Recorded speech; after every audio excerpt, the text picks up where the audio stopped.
এই মুহূর্তে দর্শক বন্ধুগণ আপনারা দেখছেন টিভি সকাল ইউটিউব চ্যানেল। রাজ্য রাজনীতিতে উত্তরবঙ্গে ৫৪টি বিধানসভা আসন, সেই ৫৪টির মধ্যে ২০২৬-এ কোন দল কত আসনে এগিয়ে, তবে বিজেপি ৪০টি আসনে এগিয়ে থাকার সম্ভাবনা বেশি, এমনটাই ম্যাজিক ফিগারে বলছে। উত্তরবঙ্গে যথেষ্ট পরিমাণে বিজেপি একটা ভালো ফলাফল করবে। দক্ষিণবঙ্গের চাইতে উত্তরবঙ্গ চিত্রটা হচ্ছে একটু আলাদা।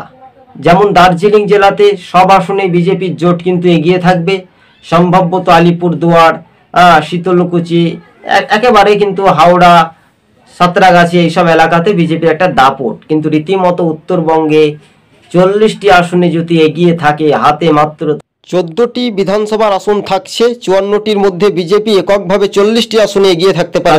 রাজনীতিতেই ৪০টি আসন জিততে চলেছে ভারতীয় জনতা পার্টি বিজেপি। তবে শুভেন্দু অধিকারী যেটা বলেছিলেন যে ৫৪তে ৫৪, অর্থাৎ ৫৪তে ৫৪ নয়, ৫৪র মধ্যে ৪০টি আসন জিততে চলেছে।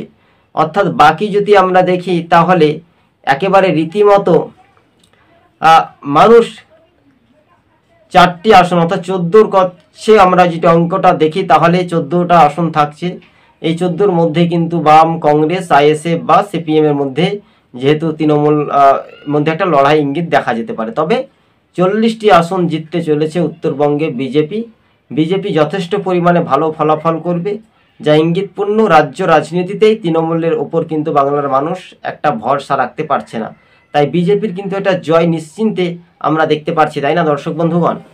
টিভি সকাল ইউটিউব চ্যানেলটি আরও একবার বলছি আমরা, অর্থাৎ ৪০টি আসনে জিততে চলেছে ৫৪র মধ্যে বিজেপি, এবং তৃণমূল কংগ্রেস 10টি আসন পেতে পারে, এবং বাকি কি পাবে না, তৃণমূল তাও পাবে না। তৃণমূলের অবস্থা খুবই একেবারে খারাপ হচ্ছে, তাই না? আজ এই পর্যন্ত।